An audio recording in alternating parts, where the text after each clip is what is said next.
느헤미야 13장을 같이 보기 원합니다. 느헤미야 13장 5절부터 7절까지입니다. 성경을 보시기 바랍니다. 느헤미야 13장 5절부터 7절까지를 같이 보시겠습니다. 한 절 한 절 교독하겠습니다. 도비아를 위하여 한 큰 방을 만들었으니 그 방은 원래 소재물과 유향과 그릇과 또 레위 사람들과 노래하는 자들과 문지기들에게 11조로 주는 곡물과 새 포도주와 기름과 또 제사장들에게 주는 거제물을 두는 곳이라. 그때는 내가 예루살렘에 있지 아니하였느니라. 바벨론 왕 아닥사스다 32년에 내가 왕에게 나아갔다가 며칠 후에 왕에게 말미를 청하고 예루살렘에 이르러서야 엘리야십이 도비아를 위하여 하나님의 전뜰에 방을 만든 악한 일을 안지라. 오늘 느헤미야서를 읽은 이유는 말라기 오늘 2장을 같이 볼 텐데 그 당대에 있었던 모양들을 우리가 이해를 하려면 왜 말라기 선지자가 이와 같은 말씀을 하고 있는지를 보려면 그 당대에 살았었던 사람들에게 닥쳐져 있는 문제를 보지 않으면 갑자기 너무 생뚱맞거든요. 여러분이 전체주의라고 하는 것들을 아마 들어보셨을 것입니다. 전체주의라고 하는 말은 개인주의에 반대하고 개인보다 단체에 우월한 가치의 기준을 두는 원리를 말을 한다. 그래서 개인의 인격이나 자유나 그것보다 이 사회나 국가, 민족에 대한 유익을 위해서 존재하는 어떤 시스템을 말을 하고 있는 것입니다. 그래서 이것을 나치즘이나 파시즘, 공산주의, 어떤 절대주의, 독재주의 그런 것들로 지금 세대에 표현되고 있죠. 그래서 전체주의라고 하는 것은 전체에 적용되어지는 전체가 모든 사회 구성원들이나 국민들이 가지고 있는 하나의 사상이 그렇게 잡혀져 있는데 이 마지막 시대를 살아가면서 여러분은 분명히 알아야 될 게 전체주의라고 하는 것은 모든 사람들이 아마 이 한국 사회에 가지고 있는 그런 사상이나 아니면 미국 사람들이 아니면 전 세계적으로 가지고 있는 그들의 사상과 그들의 가치관이 무엇이냐에 따라서 그 방향으로 흘러가는 것이 사회고 국가인 것입니다. 그래서 공산주의의 독재자가 가지고 있는 그 생각이 그 공산주의 한 국가를 이끌어가게 되죠. 사회주의 시스템 안에서 그가 가지고 있는 지배자가 가지고 있는 그 사상이 그 사회주의 사회를 이끌어가는 것입니다. 그러면 그것이 옳으냐 그르냐라고 하는 것들은 내가 그 사회 시스템 안에 아니면 그 전체주의 안에 포함되어져 있는 그러한 시스템이나 구성원으로서 내가 살아갈 것인데 그러면 이 전체주의가 가지고 있는 이 가치관이 맞느냐 틀리느냐라고 하는 것을 우리는 어느 순간 판단해야 될 때가 있습니다. 그리고 그것을 판단하고 그렇게 살아내야 될 환경들, 문제들 앞에 서 있을 것인데 그러면 우리는 신앙생활을 하면서 그런 문제들, 그런 상황들이 없는가라고 하는 것들을 보면 그렇지 않습니다. 전체에 흘러가는 이 방향 가운데서 전체가 다 이 물줄기 큰 대류를 통해서 흘러가고 있는 방향 가운데서 그냥 나도 어느 순간 흘러가고 있지는 않는가라고 하는 것들을 판단하지 못하면 우리는 어느 순간 멸망 가운데 있을 것입니다. 발람이나 발락에 의하여 그들이 하는 그 언어들, 그들의 행태들, 그들의 예언들 그것에 의하여 이스라엘은 마치 발람이 펼쳐놓은 그 꾀에 의하여 그것들이 모든 사람들에게 퍼졌고 그 퍼진 사상들은 이스라엘이 회복할 수 없는 그런 상태에 이르게 되었습니다. 요즘 어떤 한국 사회나 전 세계에 흩어져 있는 그런 전체주의적인 생각들이 사상들이 계속 퍼져가고 있습니다. 그래서 이 사상들이 그냥 나라를 위한 거야. 국민 전체를 위한 것이야 라고 하는 것들 때문에 개인의 자유나 그러나 이제 교회에서 또 주님이 우리에게 말씀하시고자 하는 것은 무엇이냐면 전체 사회 국민 국가가 이 방향으로 흘러가야 되기 때문에 그러면 그 방향으로 흘러가야 되는 것인가? 라고 하는 것들을 주님은 우리에게 가르쳐 주십니다.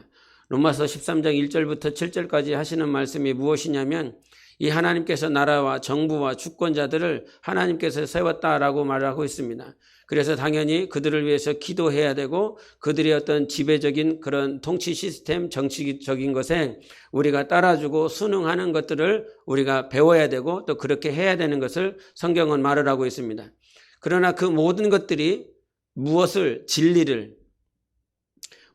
초월하면 진리를 초월하면 예수 그리스도 초월하면 이것들은 아무런 의미가 없는 것들을 말을 하고 있습니다. 과거에 작년에도 그랬고 올해도 그랬고 이게 흘러가는 이 방향들 통해서 이것이 전체주의적인 생각이 아닌가, 정부에서 아니면 정치적으로 내놓는 그런 정책들이 과연 올바른 것인가라고 하는 것들을 그 전체주의적인 그 하나의 공동체 그 구성원으로서 내가 생각하고 있는 것이 아니라 내가 지금 나의 진짜 공동체가 어디인지를 알지 못하면 지금 저들이 하는 소리가 내 귀에 맞다라고 들려집니다. 저들이 하는 말이 국민들의 건강과 안녕과 번영을 위해서 이 나라가 잘 되기 위해서 이러한 정책과 이러한 방향으로 간다라고 했을 때에 저들이 하는 그 말이, 구성원들이 하는 그 말이 내가 지금 어디서 들어야 되는지를 알아야 되는 것입니다. 아마 여러분은 크리스찬이기 때문에 교회에 와 있기 때문에 이 말을 또 듣게 될 것인데 그런 것이 아니라 어떤 공간이나 자리나 그런 주의가 있기 때문에 그 공간 안에서 그 구성원으로 듣는 것이 아니라 그 공간에 있는 사람으로 듣는 것이 아니라 나의 본질적인 나의 정체성이 무엇이냐라고 하는 그 근본 위에 모든 방향들을 볼 수 있어야 되고 또 앞으로 이루어질 일들에 대해서 우리는 판단할 수 있어야 됩니다. 그래서 코로나 문제로 인해서 정책들이나 정부가 쏟아놓는 많은 것들이 과연 그것이 올바른 방향으로 가고 있는가라고 하는 것. 그래서 이 전체주의는 다양성을 무시하게 되어 있습니다. 전체가 함께 가야 되니까. 그래서 이 종교의 자유 역시도 전체주의의 딱 그 시야, 그런 안경을 가지고 종교의 자유를 보면 이것들은 전체주의를, 즉 국민의 안녕과 국민의 건강을 해치는 방향이다. 그래서 이 공산주의나 전체주의, 파시즘, 나치즘이 가장 두려워했었던 것이 무엇이냐면 종교였습니다. 특별히 종교는 많은 종교들이 있지 않습니까? 세상에 수많은 종교들이 있어요. 그런데 절대 진리를 고수하는 곳이 어디냐면 기독교입니다. 예수 외에는 구원이 없다.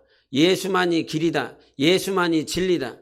캐톨릭은 그러냐? 그렇지 않습니다. 캐톨릭에서 교황이 하는 말은 무엇이냐면 우리가 전체 같다라고 하는 것이죠. 다원주의라고 하는 것이죠. 결국은 그 윗머리는 같다라고 하는 것을 말을 하고 있습니다. 비록 우리가 곁가지를 가지고 있지만 이 세상의 수많은 종교로서 곁가지를 가지고 있지만 그 근원들을 쫓아가면 우리는 다 한 형제다라고 하는 것입니다. 그래서 힌두교도 우리 형제고 또 이슬람도 우리 형제고 세상의 수많은 그런 많은 종교들이 우리 형제고 하나다 이렇게 얘기를 하고 있습니다. 이 말은 무슨 말이냐면 우리가 형제가 되어질 수는 있겠지요. 같이 형제 자매가 되어질 수 있겠죠. 육신적으로. 예? 같은 가정 안에서 어떤 사람은 이걸 믿고 어떤 사람은 저거를 믿고 그러나 그들이 하는 말은 그 말이 아니라 다 같은 신으로부터 나왔다라고 하는 것입니다. 예? 그래서 그런 방향으로 이 세상이 이렇게 흘러가고 있기 때문에 우리가 정말 유념해야 될 것이 그래서 코로나 시대 가운데 우리가 살아가야 될 것 가운데 한번 유념해야 될 것이 무엇이냐면 코로나의 이 문제로 인해서 국민의 건강 때문에 그러한 전체주의로 흘러가고 있어요. 그런 방향으로 가고 있다고요. 정신을 차리시고 사셔야 됩니다.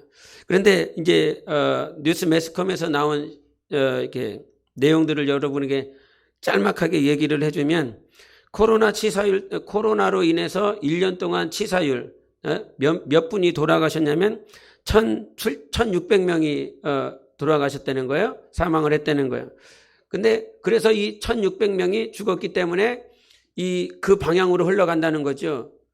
그 전체주의적인 그 사고를 가지고 흘러간다는 거예요. 그러면 이거를 독감하고 비교를 했다는 거죠. 독감은 1년에 몇 명이 죽냐면 3000명이 죽는다는 거예요. 코로나는 몇 명이 죽는다고요? 1600명이 죽는데요. 근데 독감은 독감 바이러스에 의해서는 3000명이 죽는다는 거예요.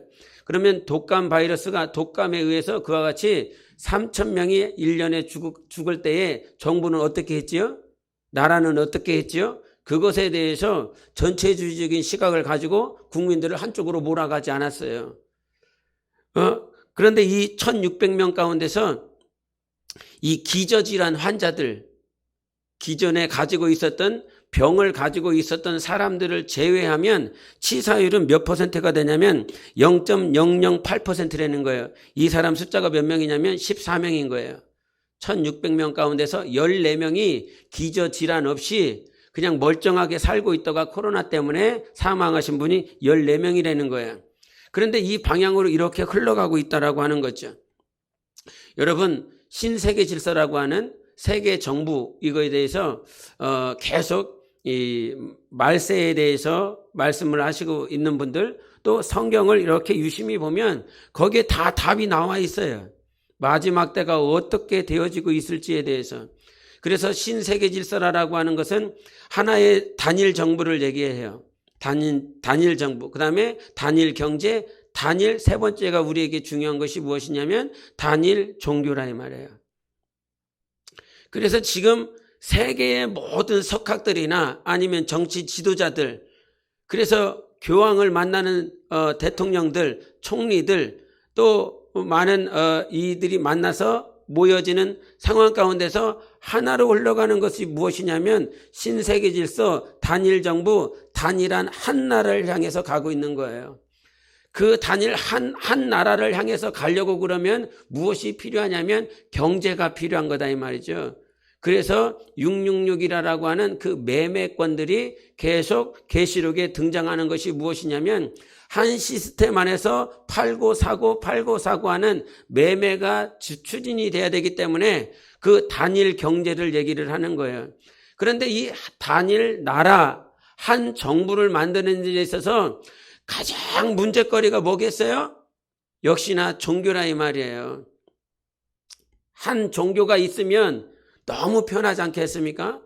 그런데 그냥 서로 좋다고, 서로 구원이 있다고, 서로 같은 신이라고 이렇게 말을 해서 연합이 되어지면 참 좋겠는데, 유독 누구만, 기독교만, 유독 크리스천들만 예수 외에는 구원이 없고 예수만이 진리고 예수만이 길이라고 하니 이 세상의 모든 정부와 시스템은 무엇에? 기독교에, 예수 믿는 크리스천들에게 온 시선과 감시가 가 있습니다.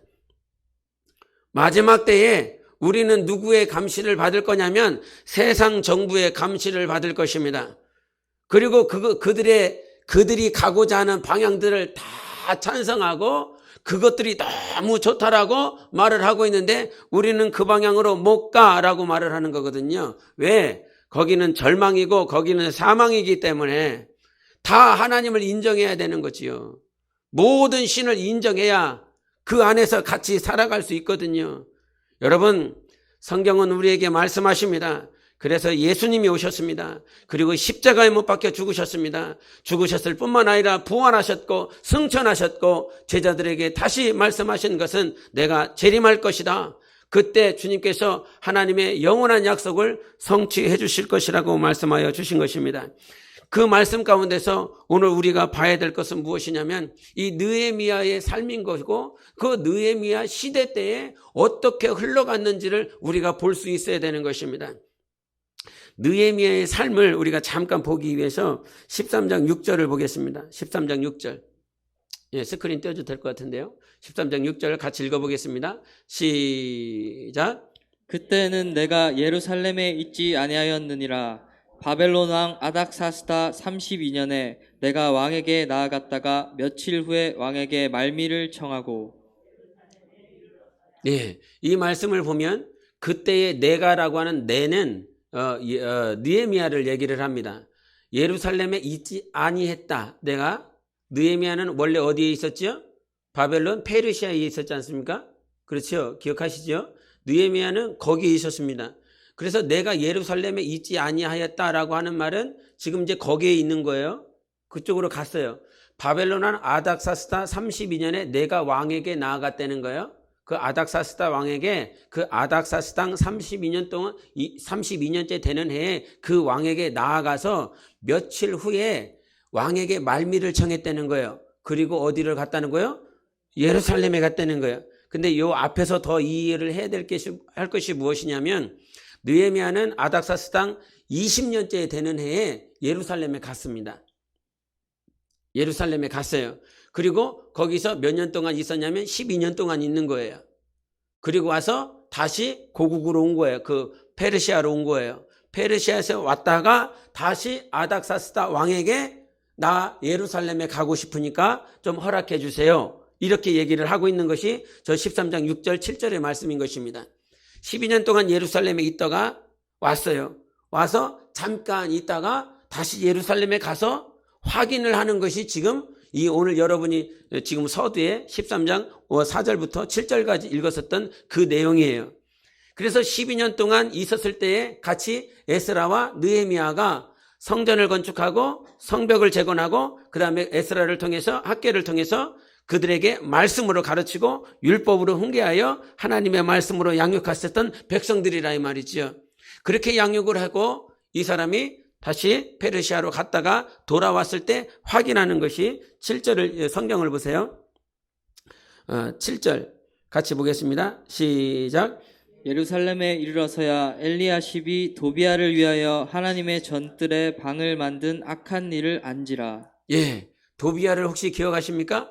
성경을 구약을 읽다 보면 도비야라고 하는 인물과 산발랏이라고 하는 인물이 나오는데 산발랏과 도비야가 무엇을 방해하냐면 성벽 재건하는 것들을 방해한 자들입니다. 하나님의 성전과 하나님의 성벽을 재건하려고 했었던 이 일들을 그들이 서신을 저 페르시아 왕에게 보내면서 얘네들이 이 유대인들이 당신을 대적하기 위해서 이와 같이 성벽을 재건합니다. 그러니까 이것을 멈추시오 라고 해서 가난한 자들이 그들이에요. 그런데 그 예루살렘에 12년 있다가 페르시아에 갔는데 그 사이에 벌어진 일이라 이 말이에요. 그 사이에 그 예루살렘 그 성전에 도비야라고 하는 인물, 오늘날로 우리가 이해하기 쉽게 표현한다면 그 일제시대 때에 친일파를 광복이 다 된 상황에도 정부의 수장으로 세워놓는 거, 그것과 똑같거든요.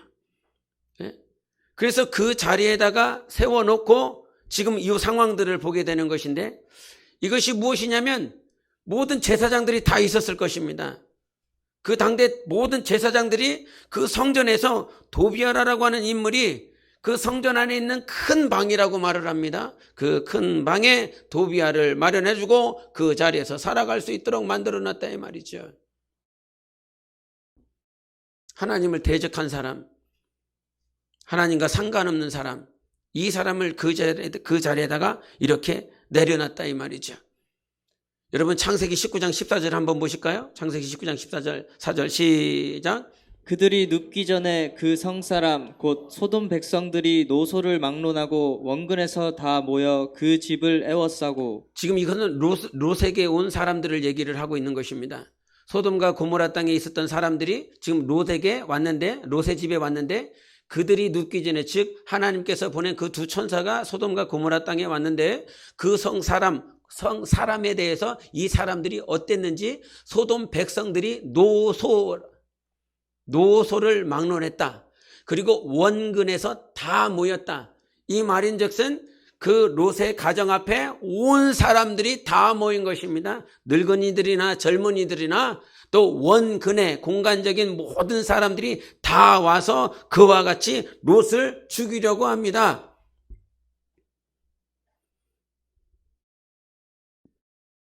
소돔과 고모라 땅에 있었던, 지금 지금 주님이 우리에게 뭔 얘기를 하고 싶냐면, 소돔과 고모라 땅에는 그러한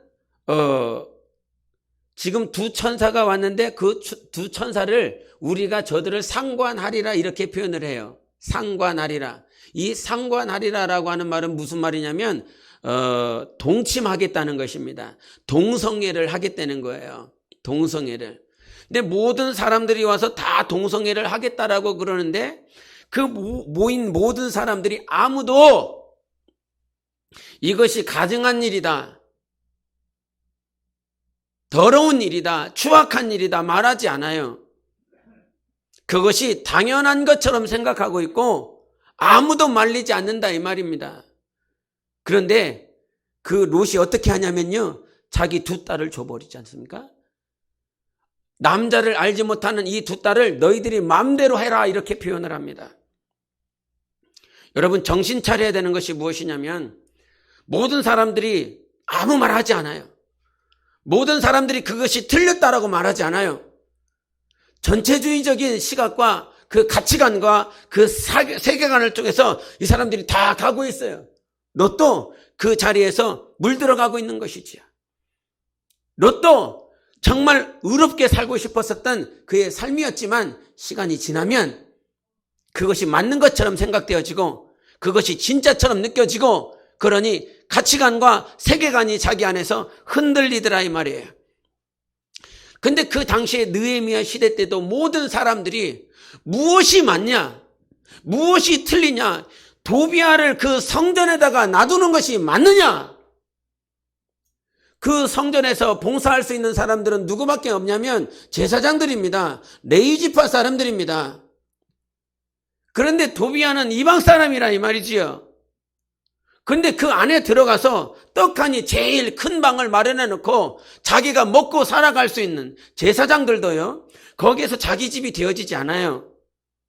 제사장이라 할지라도 성전에 들어가면 이 사람들이 조를 나누어서 2주씩 들어갔다 나왔다 들어갔다 나왔다 하는 사람들이에요. 제사장들도 하물며 성전에 떡하니 자리를 채우지 못한다 이 말이죠. 그런데 하나님을 대적하고 율법을 알지 못하고 하나님의 백성을 대적하고 하나님의 뜻대로 살지 못하게 했었던 그 도비아를 그 자리에다가 놔두며 그 자리에서 둔 사실을 제사장들은 다 눈 감고 있고, 그것이 무엇이냐 이 말이에요. 다 전체가 모든 제사장들이 무엇이 맞는지 무엇이 틀리는지 지적도 할 수 없는 그런 삶을 살아가고 있습니다. 여러분, 내 자녀가 틀리면, 내 자녀가 다른 것이 아니라 틀린 곳으로 가면 당연히 지적해야지요. 그렇지 않겠습니까? 내 자녀를 사랑하는데, 내 자녀를 너무너무 아끼는데 당연히 틀린 곳으로 가면 지적하고 바른 길로 돌아오도록 하는 것이 부모의 역할 아닙니까? 제사장들은 당시에 부모 역할을 하는 사람들인 거예요. 율법을 가르치고 훈계하고 양육하고 하나님의 뜻대로 살아가라고. 그런데 아무도 그렇게 하지 않아요. 아무도 너 틀렸으니까 이거 고쳐야 된다고. 엘리야십은 누구냐면 대제사장이에요. 그냥 제사장이 아니라 모든 제사장들을 통할하고 지휘하는 대제사장이 그 짓을 하고 있는 거예요. 대제사장이 도비아와 4절에 보면, 13장 4절에 보면 연락하더라는 것입니다. 개인적인 친분과 인정에 끌려서 결국은 그 인생을 성전에다가 두는, 여러분, 이 땅에 살아가면서 하나님이 우리를 크리스찬으로 불러주셨습니다. 하나님의 사람으로 불러주셨습니다. 내가 정말 예수 믿는 사람이요, 크리스찬이라고 한다면 우리는 세상의 시각이 전부 다 눈이 어두워져서 세상 가치관과 세계관 위에 살면서 모든 사람들이 흘러가는 그 방향이 저들이 다 맞다 그런다 할지라도 주님은 이 땅에 오셔서 한마디 했습니다. 회개하라. 다 그렇게 예수님 오시기 전에 400년 전, 500년 전에 그와 같이 모든 것들이 다 흘러가고 있었을 때 주님이 오셔서 하고 싶었던 말은 회개하라는 것이었습니다. 제가 오늘 올라오면서 마음이 좀 무거웠어요. 지금도 무거워요. 너는 그렇게 가르칠 만한 자격이 되는가? 너는 그렇게 훈계할 만한 자격이 있는가? 그런 방향으로 나아가고 있는 영혼들, 그런 사람들, 그들을 위해서 너도 잘못하면서 나 자신도 제대로 가고 있는지 날마다 힘에 겨운데 이 자리에 서서 과연 내가 말할 수 있을까? 말해야 되는가? 그러면서 예레미야 생각이 이렇게 나더라고요. 예레미야. 그 당대에 거짓 선지자들이 판치고 있었던 그때에 우리는 바벨론을 이길 수 있다. 바벨론은 우리 앞에 멸망할 것이다. 거짓 선지자들의 고백은 그거였지만 예레미야에게 주신 하나님의 음성은 아니다. 우리는 바벨론 포로로 끌려갈 수밖에 없다. 하나님의 뜻을 알고 무릎 꿇고 그렇게 나아가야 된다. 12시에 잠이 들었어요. 말라기 2장을 설교를 하는데 말라기 2장의 내용을 몰라서가 아니라 이 말씀이 우리 성도들에게, 여러분 영혼들에게 과연 하나님의 사랑으로, 하나님의 생명으로 이 영혼 안에 심겨질까? 너무 마음이 무거웠습니다. 그리고 그런 말씀을 전해야 되는 나는 과연 옳은 사람인가, 제대로 된 사람인가라고 하는 것 때문에 12시에 잠이 들어서 내가 잠을 자고 있는 것인지 깨어있는 것인지 잘 모르겠더라고요. 그래서 일어났더니 새벽 3시더라고요. 새벽 3시에 다시 눈을 감았는데 잠이 오지 않는 거죠. 다시 또 하나님 앞에 무릎을 꿇고 하나님, 말라기 2장을 설교를 해야 되는데요. 이 말씀이 저들의 평생 사는 날 동안 생명이 되기를 원합니다. 다시 찔림, 그저 이 성경에 있는 찔림이 아니라 그냥 아픔이 아니라 그저 힘든데 오늘 코로나 시대를 살아가고 있는 우리 성도들이, 영적 생활을 하고 있는 우리 성도들이, 신앙생활을 하고 있는 크리스찬들이 힘이 들고 어려운데 이 말씀이 찔림이 되고 아파야 되고 힘들어야 되는 그런 말씀이 되지 않고 그저 이 분명히 찔림이요. 너희들 정신 차려라. 너희들 회개하라. 이렇게 살아가면 안 된다. 이 흐름으로 살아가면 안 되는 거야. 라고 하는 이 말라기 1장 1절에 정말 여호와의 사자, 하나님의 사자 말라기를 통하여 주시는 마지막 경고, 이 경고가 내가 변하고 내가 살고 내가 회복하고 내가 부흥하고 내가 주님 앞에 온전히 서는 말씀이 되기를 원하는데 그저 내 귀에 그냥 찔리는 말, 내가 듣기 싫은 얘기, 내가 정말 감당도 안 되는 얘기, 내가 수용도 안 되는 얘기를 오늘도 또 했구나, 오늘도 또 들었구나 라고 하면서 돌아가지는 않을까, 이런 마음 때문에 많이 착잡했습니다. 막 오는 그 시간까지 너무너무 힘들었습니다. 여러분, 이 마지막 때에 흘러가고 있는 이 전체주의적인 그 흐름 가운데서 하나님은 우리를 살리고 싶어 하십니다. 정말 우리를 일으켜 세워서 이 길 아니잖아. 틀렸으면 틀렸다라고 얘기를 해줘야 되잖아. 그것이 목사가 세워져 있는 것이고 여러분이 오늘도 직분자가 되는 것이고 여러분이 크리스찬으로서 삶을 살아가는 가장 근본적인 이유는 예수님의 뜻대로 살고 싶어. 하나님의 말씀대로 살고 싶어. 이것이 처음이고 끝이니까. 그런데 이들에게 있어서 가장 이와 같은 느헤미야 시대, 말라기 시대에 이와 같이 변질되어 버릴 수밖에 없었던 이유가 무엇이냐면, 저는 주님이 주신 말씀이 무엇이냐면 마음이에요. 마음. 말라기에서 한번 보겠습니다. 2장 2절을 보겠습니다. 2장 2절 같이 읽겠습니다. 말라기에서 2장 2절 시작. 만군의 여호와가 이르노라, 너희가 만일 듣지 아니하며 마음에 두지 아니하여 내 이름을 영화롭게 하지 아니하면 내가 너희에게 저주를 내려 너희의 복을 저주하리라. 내가 이미 저주하였나니 이는 너희가 그것을 마음에 두지 아니하였습니다. 여기서 주님이 뭘 강조하고 계십니까? 마음을 강조하십니다. 마음에 둬야 돼. 오늘 여러분에게 들려지는 말씀이 여러분 마음에 심겨지는 말씀이 되기를 원합니다. 마음에 두는 말씀. 힘이 들고 수용이 안 되고 나도 영적 생활 잘하고 싶지. 나도 신앙생활 잘하고 싶지. 그런데 안 돼. 힘이 들어. 어려워. 알아 나도 그것을. 목사도 압니다, 여러분. 여러분과 대화하지 않고 여러분과 마주 앉아서 집사님의 사정이 어때요? 권사님의 사정이 어떻습니까? 전사님의 사정이 어떻습니까? 당신의 사정은 어떻습니까? 낱낱이 안 들여보고 낱낱이 다 얘기하지 않아도 다 압니다. 이 시대를 살아가고 있는 크리스찬들이 쉽지 않은 영적 생활을 하고 있다라고 하는 사실을 너무너무 잘 압니다. 그래서 이때가 기회인 것입니다, 여러분. 이때가 기회인 것입니다.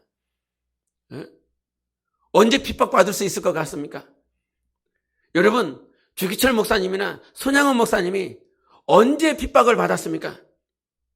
신사참배하라라고 하는 그 일제 치하에 일제의 세계관, 일제의 가치관이 이 한국 땅에 전체적으로 다 퍼졌을 때 모든 사람들이 신사참배하는 것은 우상이 아니라고, 괜찮다고, 모든 사람이 다 맞다고, 학교나 공공기관이나 학생들까지도 다 창씨 개명하고 그렇게 신사참배하며 그렇게 살았었던 시간들 다 맞다라고 그러는데 말씀에 비추어서 이것을 보니까 이건 아니더라. 그러니까 뭐가 옵니까? 핍박이 오더라는 것입니다. 고난이 오더라는 것입니다. 손양원 목사님이 그 공산당, 공산주의의 그 흐름들, 그 사조들이 왔을 때에 그 모든 사람들이 공산주의에, 공산당의 생각들이 있으니까 자기 자식들도 공산당원에게 사살드린 것 아닙니까? 그런 흐름 가운데 나는 예수 믿어야 된다. 예수가 진리다. 예수 외에는 구원이 없다. 나는 죽어도 좋으니 당신들 예수 믿으시오. 그러면서 그 두 아들이 순교한 것 아닙니까? 전체가 흘러가고 있을 때, 전체가 그것이 맞다라고 했을 때 그것은 아니야. 그것은 틀려. 그때 우리에게 핍박이 왔고 우리 선조들은, 믿음의 선배들은 그때 많은 고난을 당했습니다. 여러분 압니다. 지금 이 시대를 살아가고 있는 여러분들이 정신이 깨어나지 않고 마음이 혼미하면 그저 이런 방향이 맞는가 보다, 저들이 하는 방향이 맞는가 보다 그러면서 그냥 물밀듯이 쓸려갈 것입니다. 그러나 여러분 정신 차리셔야 됩니다. 요한계시록 3장 2절을 한번 보겠습니다. 요한계시록 3장 2절에 보면 사대교회를 얘기를 하는데 그 사대교회 3장 2절을 같이 보겠습니다. 1절 2절 같이 보겠습니다. 1절 2절 시작. 내가 내 행위를 아노니 내가 살았다는 이름은 가졌으나 죽은 자로다. 너는 일깨어 그 남은 바 죽게 된 것을 굳건하게 하라. 내 하나님 앞에 내 행위에 온전한 것을 찾지 못하였노니. 예, 일깨라는 것입니다. 이 말은 무슨 말이냐면 깨어나라는 것입니다. 사대교회는 사역을 많이 했습니다. 굉장히 많은 일들을 했습니다. 그런데 1절 한번 보여주세요. 1절. 내가 네 행위를 안다. 네가 살았다 하는 이름을 가졌으나 죽은 자로다. 내가 네 행위를 안 되는 거예요. 네가 얼마만큼 막 정말 사역을 위해서 몸부림쳤는지 안 되는 거예요. 그런데 내가 너를 잘 살펴보니까 너는 살아있는 것처럼 막 활동하고 사역하고 이렇게 움직였지만 내가 너를 보니까 너 죽었어. 살아있는 게 아니야. 그러면서 주님이 그들에게 당부하시는 말씀이 2절인 거예요. 죽었잖아 너희들. 살아있는 모양처럼 모형은 있고 행위는 있고 행위적인 것들은 있지만 내가 너 보니까 너 죽었더라. 죽었잖아. 그러면서 주님이 하시는 말씀이 뭐냐면 깨어나라는 거예요. 일어나라는 거예요. 깨어나라는 거예요. 이거는 주님이 어떻게 해줄 방법이 없어요. 내가 너 깨워줄게. 당연히 우리 주님은 깨워주시는 하나님이십니다. 회복시켜주시는 하나님이십니다. 그런데 우리가 해야 될 것이 있어요. 우리가 아이들 깨울 때에 엄마나 아빠가 깨우지 않습니까? 일어나라고 툭툭 치지 않습니까? 때로는 찬물을 깨얹지 않습니까? 그러나 그렇게 아무리 부모가 깨워도 그 아이가 눈을 떠야 되고 몸이 일어나야 되는 것처럼 주님이 오늘 우리에게 말씀을 통해서 여러분 영혼을 깨우고 웨이크업시키고 있다면 여러분이 정신을 차리고 일어나셔야 되는 것입니다. 살아나야 되는 것입니다. 주님은 우리가 살아나기를 원해요. 깨어나기를 원한다 이 말입니다. 그런데 그와 같이 깨어나지 못하는 이유가 무엇이냐면 마음의 문제더라 이 말이에요. 마음에 정말 이 마음이 오늘 하나님의 말씀을 두고 생명을 두고 사랑을 두고 그분이 왜 오늘 이와 같은 말씀을 하시는지 내 마음에 둬야 되는데 이 마음을 두지 않더라. 그러면서 이 마음의 문제가 결국은 주님께서 하실 일인데 말라기 4장 6절을 보겠습니다. 말라기 4장 6절 같이 읽겠습니다. 시작. 그가 아버지의 마음을 자녀에게로 돌이키게 하고 자녀들의 마음을 그들의 아버지에게로 돌이키게 하리라. 돌이키지 아니하면 두렵건대 내가 와서 저주로 그 땅을 칠까 하노라 하시니라. 아멘. 이게 말라기 마지막에 하시는 말씀이거든요. 주님은 우리에게 뭐 하시겠냐면 그 마음을 돌이키겠다는 거예요. 무뎌진 마음들, 하나님의 말씀이 없는 마음들, 그 마지막 때, 그 느헤미야 시대에, 말라기 시대에 그냥 이것이 다 맞다고 생각하고 그냥 이거는 신경 쓰고 싶지 않아. 번거로워. 그래서 이 말라기 1장에 보면은 하나님 앞에 제사를 드리러 제물을 가지고 가는데 귀찮다. 그 표현을 뭐라고 말해요? 번거롭다고 얘기를 해요. 번거로워. 번거로운 게 뭡니까? 부담되는 거야. 귀찮은 거야. 하기 싫은 거야. 부담돼. 교회에 가서 예배를 드리는 것이 부담이 돼. 귀찮아. 싫어. 그러니까 그냥 아무거나 그냥 잡고 가는 거죠. 짐승들을, 재물들을 주님 앞에 드릴 거니까, 주님이 받으실 거니까 정말 그 내가 가지고 있는 것 가운데서 최선의 것, 최고의 것을 선별하는, 이것도 귀찮아. 그냥 아무거나 잡어. 시간도 없어. 그러면서 가더라 이 말입니다. 그냥 귀찮은 거야. 이제 신앙생활이 너무 귀찮아, 번거로워. 여러분 그러시지는 않습니까? 이 자리에 나오기까지 번거롭지는 않으셨습니까? 귀찮지는 않으셨습니까? 근데 그 시대가 그랬다 이 말입니다. 그런데 왜 그랬냐면 마음이 없으니까요. 마음에 두지 않으니까요. 하나님을 마음에 두지 않아요. 말씀을 두지 않아요. 이 마음에 하나님이 없어요. 그러니까 번거롭죠. 여러분 연애할 때 그 사람이 내 마음에 있잖아요. 내가 좋은 옷을 입고 좋은 신발을 신고 그 사람이 나를 봤을 때 창피하지 않도록 좋은 옷과 정말 나의 온 매무새를 다 이렇게 잘 차리고 그 사람이 나를 봤을 때 기뻐하며 반가워할 수 있도록 나 자신을 꾸미고 가지 않습니까? 그런데 그때는 번거롭지 않더라고요. 너무 기쁘더라고요. 사랑하는 사람 만나니까. 여러분 하나님을 더 사랑하십시오. 하나님을 더 사랑할 수 있도록 우리의 마음이 변화되시기를 예수 이름으로 축원합니다. 그래서 우리의 마음들이 무너지면요, 첫 번째 나타나는 현상이 충성하지 않는다는 거예요. 마음이 없으니까요, 충성이라고 하는 그 열매가 우리 안에서 사라지기 시작합니다. 충성이라고 했을 때 그 충자를 한자로 보면 이 중심에 마음이 있지 않습니까? 이 마음 중심에 하나님이 있어야 되는데 하나님이 없어요. 당연히 충성이 되어지지 않지요. 그저 뭐 하라고 그러면, 뭐 시키면, 이걸 해보면 어떻겠느냐라고 말을 하면 이 마음에 하나님이 없으니까 좀 전에도 말씀드린 것처럼 귀찮고 번거롭고 그냥 아무나 시키고 아무나 그냥 아무 일이나 하면 되지, 대충 하면 되지. 여러분 여러분의 일은 아무나 하고 계십니까? 여러분의 화장실, 여러분의 거실, 여러분의 방 그냥 너저분하게 아무렇게나 두게 막 그렇게 두시지 않잖아요. 더러우면 가서 청소하고, 더러우면 치우고, 더러우면 내가 하지 못하면 저 사람이라도 시키고, 그렇게 해서 여러분의 집은 꾸미고 아끼고 하시잖아요. 그러나 주님께서 맡겨주신 이 주님의 교회에 맡겨주신 것들은 귀찮고 번거롭고 하고 싶지 않은데, 그러나 마지못해 사람 때문에 할 수밖에 없는 그런 상황들도 우리 안에 있음을, 또 제 안에 있음을 저도 잘 압니다. 그래서 사람 때문에 하는 것이 아니라 오늘 하나님 때문에 하자, 예수님 때문에 하자. 주님이 나를 사랑하시는 그 가치가 얼마나 귀한 것인지, 하나님이 나를 사랑하신 그것만으로도 내가 이거 하나, 여러분 이거 어렵습니까? 이거 어렵습니까? 그러나 힘이 들고 어려울 때는요, 이거 하나도 힘듭니다. 이거 하나 물 짜는 것도 힘듭니다. 이거 왜 목사님은 물을 마셔야 돼? 이럴 수 있습니다. 물 안 마시고 하면 되지, 이럴 수 있습니다. 여러분 이것이 어떤 중요한 컵 하나를 올려놓는 것이 아주 중대한 문제가 아니라 이것을 올려놓을 수 있는 마음이 없는 것입니다.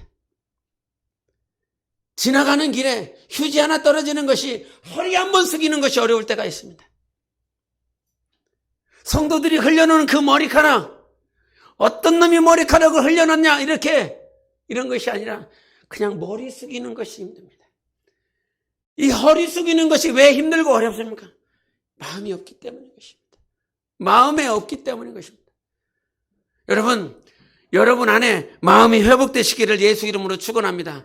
그래서 이 마음을 우리 주님께서 가르쳐 주실 때 첫째 계명과 둘째 계명을 얘기하시지 않습니까? 만약에 첫째 계명과 둘째 계명 얘기하지 않았다라고 그런다면 내 삶의 우선순위를 어디다 둬야 될지 모를 것입니다. 마음의 중심에 첫째와 둘째가 있다는 거예요. 마음 안에 뭐 먼저 두라는 거예요? 첫째부터 두라는 거예요. 둘째부터 두는 것이 아니라 주님이 분명히 말씀하셔서 이것이 first야, 첫 번째야. 내 삶의 신앙생활에 이것이 첫 번째야. 그러면서 누가복음 10장에 보면 율법교사가 나오거든요. 율법교사가 나와서 예수님을 시험하려 하여 나아옵니다. 같이 읽어볼까요? 시작. 어떤 율법교사가 일어나 예수를 시험하여 이르되, 그래요. 시험하려고 왔어요. 예수님, 나비요? 어떻게 하면 영생을 얻을 수 있습니까? 그랬더니 예수님이 하시는 말씀이, 야, 율법에 뭐라고 써있디? 그래요. 그랬더니 너무 잘 알아요. 율법교사니까요. 너무 잘 알아요. 첫째는 네 마음을 다하고 뜻을 다하고 목숨을 다하여 주 너의 하나님을 사랑하라 말씀하셨고, 둘째는 이와 같이 내 이웃을 내 몸과 같이 사랑하라 말씀하셨습니다. 그랬더니 예수님이, 그래, 그렇게 너도 가서 행해라. 그랬더니 자기의 의를 드러내기 위해서 한마디 더 물어봐요. 주님, 그러면 이웃이 누구예요? 그랬더니 강도 만난 얘기를 하는 거죠. 예루살렘에서 여리고로 내려가려고 한 사람이 있었는데 강도를 만나서 거의 죽게 되었어. 제사장이 그것을 보다가 지나가다가 그냥 지나가 버리고, 레위도 결국은 제사장 아닙니까? 그 사람도 봤는데 그냥 지나가고, 전혀 유대인을 상종하지 않는, 예루살렘에서 여리고로 갔다라고 하는 말은 그 사람이 유대인이라고 하는 것이잖아요. 사마리아 여자가 뭐라고 그래요? 유대인들은 사마리아 사람을 상종하지 않는다 이 말이에요. 전혀 관계도 없고 상종하지 않는 사마리아 사람이 거기를 지나가다가 그 사람을 보고 2데나리온을 줘요. 2데나리온은 이틀치 품삯이잖아요. 하루치 품삯을 10만 원 따지면 20만 원을 주고 간단 말이에요. 예? 길 가다가 말고 상처 난 사람, 다친 사람 있는데 여러분 20만 원 줘본 적 있어요? 병원 가시라고, 나으시라고 20만 원 줘본 적 있냐 이 말이야. 그런데 그 사람은 그걸 딱 하더라 이 말이죠. 그러면서 이웃을 가르쳐줘요. 이웃이 누구냐고 물어보니까 가르쳐준다 이 말이에요. 근데 여러분, 이 율법교사에게 필요한 건 이웃이 누구입니까? 이거 먼저 알아서는 안 되고, 율법교사에게는 예수가 누구인지 먼저 알아야 되는 것입니다. 예수를 지금 시험하고 있어요. 네가 이웃이 누구인지 궁금해서는 안 되고, 지금 당장 필요한 건 하나님과 너의 관계가 회복되어져야 되는 것이지. 그래서 마음이 무너지면 이 마음 가운데 하나님이 없고 충성하지 못하고 하나님과의 관계가 무너지기 시작합니다.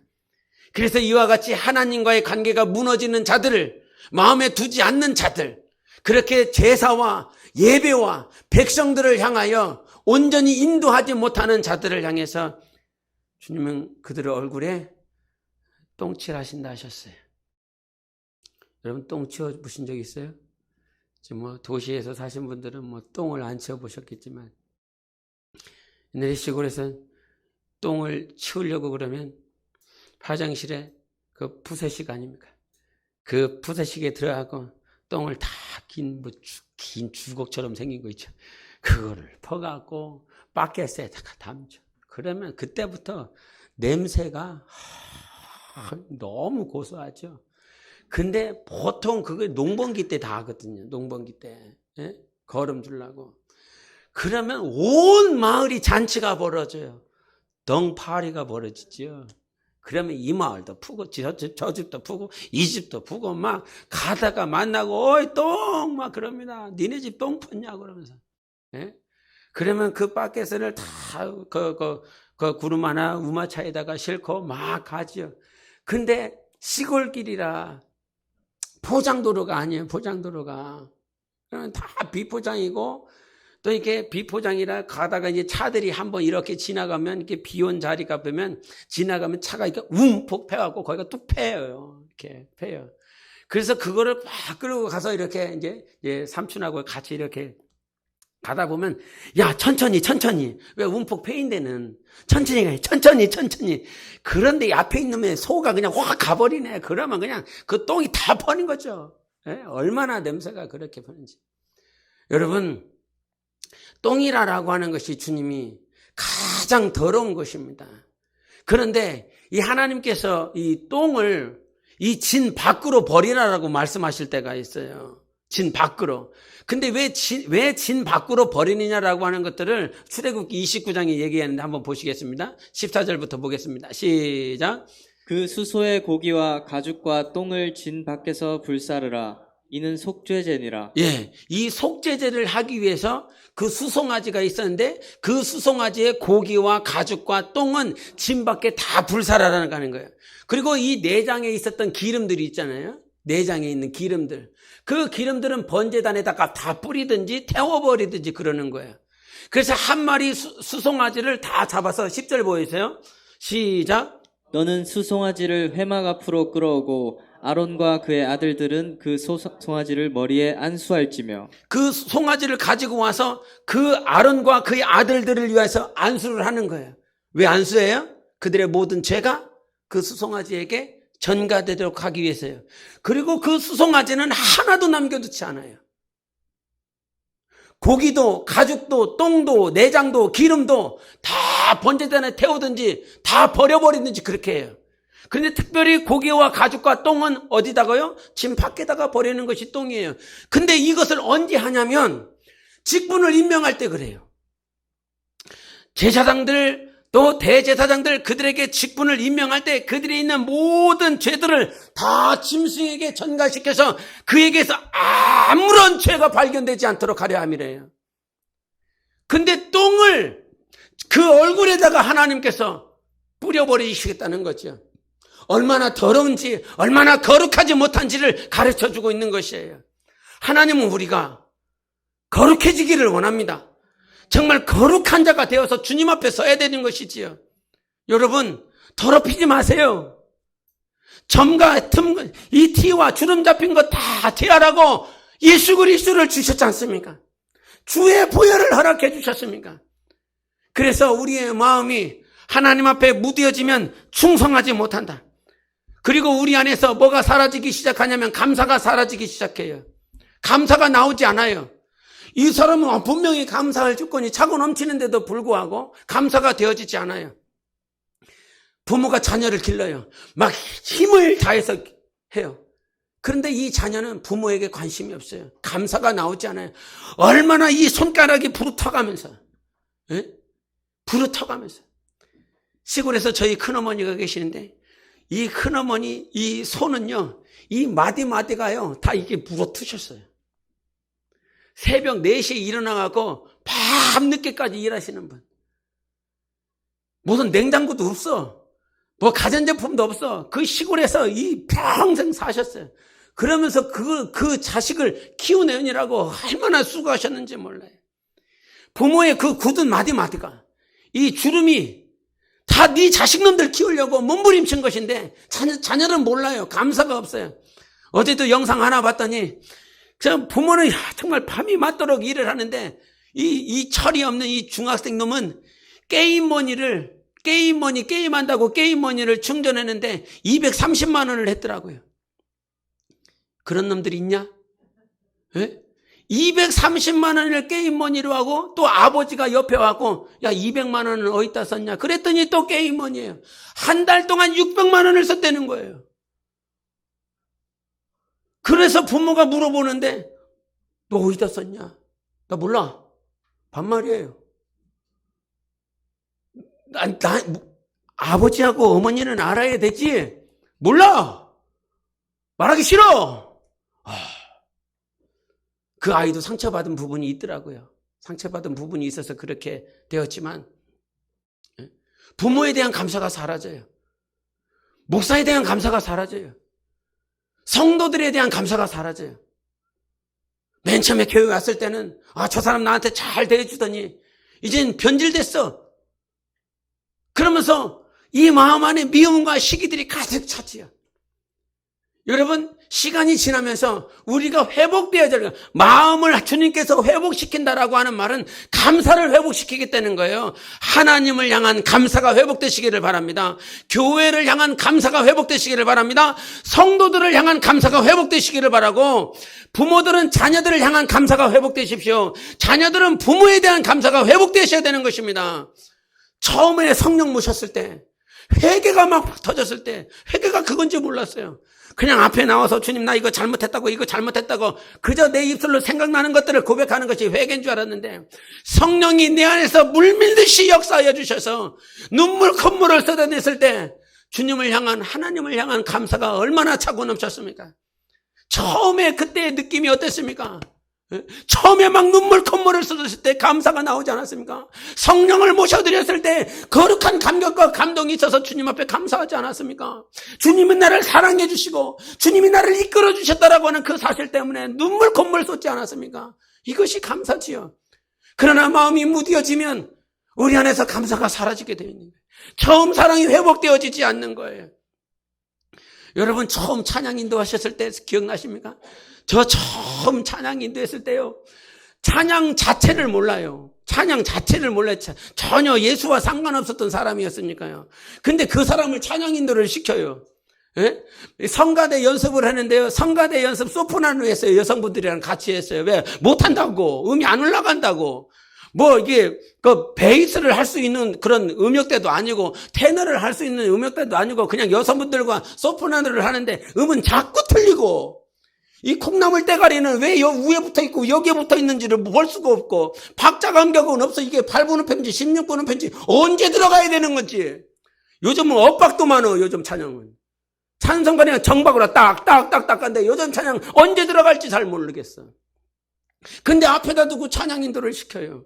얼마나 당황스럽던지, 얼마나 힘들던지. 그러니까 뭐 하는 거예요? 기도하는 거지요. 주님 나 좀 살려달라고. 예? 하나님을 위해서 하는 게 아니에요. 그 당시에 처음 맡았을 때는 하나님 쪽팔리지 않게 해주세요. 창피만 당하지 않게 해주세요. 내가 잘 인도하는 거요, 나 상관없어. 그 상관은 있지. 예? 그러나 그때 처음 맡았을 때 여러분의 심정은 어땠습니까? 처음 대표기터 맡았을 때 여러분 심정은 어떻습니까? 처음 대표기도 이거를 잘 감당하기 위해서 쓰고 또 기도하고 또 쓰고 기도하고 또 쓰고 기도하고 또 쓰고, 이 말을 해야 되나 저 말을 해야 되나, 이 어미를 고쳐야 되나 말아야 되나, 했습니다로 해야 되는 거야, 했어요 이렇게 해야 되나. 얼마나 그거 하나 때문에 막 기도하고 주님을 부르짖고 찾았습니까? 그러나 마음이 무뎌지고 마음이 사라지니까 그냥 될 대로 되라, 오늘 생각나는 대로 한다, 이렇게 되는 거죠. 여러분, 하나님이 우리를 사랑하십니다. 정말 마음이 웨이크업 되세요. 일어나세요.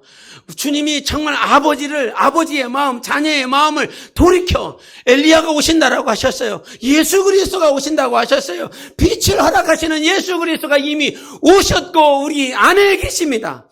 그러므로 우리의 무디어진 마음들이 정말 주님께서 일으키시고 약속하시고, 오늘 제목이 네위와 세운 언약이에요. 이거 들어가지도 못했는데, 이 네위가 어떤 행동을 했냐면요, 이 금송아지 신상을 세우면서 많은 자들이 그 우상을 섬기고 있지 않습니까? 그런데 모세가 내려왔어요. 여호수아와 함께 내려왔어요. 저들이 막 춤을 추고 막 절을 하고 막 노래를 하는데 하나님을 찬양하는 소리가 아니에요. 우상을 섬기는 소리예요. 노발대발 났어요. 모세가 그때 누구를 부르냐면 레위들을 불러요. 그러면서 그들에게 하는 말이 있어요. 하나님 편에 서 있는 자들은 나오라. 그래서 레위 사람들이 다 나왔어요. 여러분, 그때 레위는 얼마나 하나님 앞에 정직했는지, 얼마나 진실했는지. 모든 백성들 200만 명이에요. 200만 명과 아론이 우리의 신을 만들어 달라 그러면서 그들에게 절하고 있고 노래를 부르고 있고 춤추고 있을 때, 그러나 그 레위들은 거기에 참여하지 않았어요. 진실되게 그 자리를 지키고 있었어요. 그래서 그들을 부릅니다. 여호와 편에 있는 자 다 나올지어다. 그랬더니 나오죠. 너희들이 하나님 앞에 서 있다면 이제 당장 너희들의 진에 돌아가서 저 하나님 앞에 서 있지 못하는 모든 자들을 다 죽여라 그럽니다. 여러분 집에 돌아가셔서 오늘 예수 안 믿는 것들은 다 칼로 작사를 내십시오. 그럼 누가 그럴 수 있겠습니까? 그런데 레위는 하나님 앞에 서기를 원했어요. 그 당시에 하나님께서는 지금 그렇게 허락하시지 않지만 그 구약시대 때에는 그 진에 있는 모든 더러움들을 다 제거하고 싶은 것이 바로 주님의 뜻이었어요. 거룩하게 만들고 싶은 것, 하나님 앞에 내 백성을 만들고 싶은 것이 하나님의 뜻이었어요. 그래서 이 마음을 알았었던 레위, 칼을 들고 싶지 않지. 누가 자기 진에 가서 자기 자식을 죽이려고 싶겠습니까? 누가 자기 아내를 죽이고 싶어 하겠습니까? 누가 자기 형제 친척들을 죽이고 싶겠냐고. 그런데 칼을 들고 들어가서 죽여버립니다. 근데 그 마음이, 레위의 마음이 무엇이었냐면 하나님의 언약대로 살리라, 말씀대로 살리라, 진실하게 살리라. 그때 하나님께서 레위를 본 거거든요. 시간이 너무 많이 갔는데 그때 하나님은 레위를 쓰기로 하신 거예요. 그때 약속한 거예요. 내가 너희를 버리지 않겠다고, 내가 너희를 쓰겠다고. 레위는 제사장입니다. 우리는 누구냐? 왕같은 제사장이라 말씀해 주셨습니다. 우리 안에 부패하고 더러운 것들을 제하시기를 주님께서 원하시고, 그렇게 살기 원하는 자들을 언약하여 주셔서 끝까지 붙들어 주시는 것입니다. 하나님, 내 안에 부정한 것, 더러운 것, 하나님의 말씀 앞에서, 그 진리 앞에서 제거되기를 원합니다. 내가 내 안에 성령의 검을 붙들고 내 안에 처한 모든 것들을 다 도려내기를 원하오니 하나님이 하나님의 뜻이 이루어지게 도와주시옵소서. 모든 200만 명이 다 맞다고, 이것이 나의 신이라고, 이것을 따라가야 된다라고 말을 할 때 나는 하나님 앞에 서서 살 것입니다. 진리 앞에 설 것입니다. 여러분, 그 방향에서, 이 세대와 이 시대가 흘러가는 그 방향에서 우리는 진리의 방향을 따라 나아가야 되는 것입니다. 예수의 보혈로 예수께서 사랑하신 그 길로 나아가야 되는 것입니다. 끝까지. 우리 경주 끝나지 않았잖아요. 경주가 다 끝난 것처럼 살지 말고 오늘도 우리는 달려나가야 될 길이 있습니다. 경주해야 될 삶이 있는 것입니다. 진리를 붙드세요. 하나님의 말씀을 붙드세요. 레위와 세운 나의 언약을 붙드시는 여러분의 삶이 되시기를 예수 이름으로 축원합니다.